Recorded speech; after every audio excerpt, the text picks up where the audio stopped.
हाय सजल, बोलो।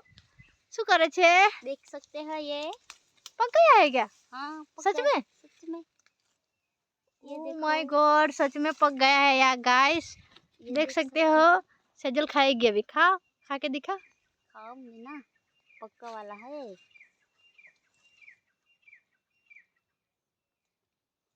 सीताफल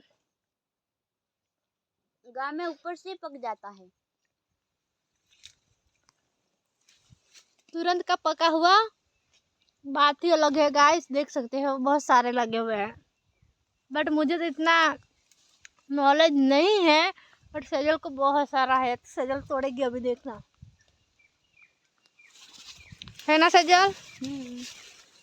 वो रहे पके हुए। તમે જોઈ શકો છો। તમે જો મિત્રો હું ખાઉં છું ને એટલે માટે આ તો ફૂલ પાકી ગયું છે જો। और जो बाकी ऊपर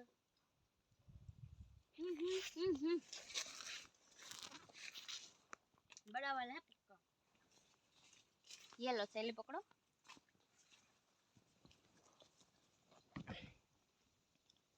थैली लेके ऊपर चढ़ जाओ।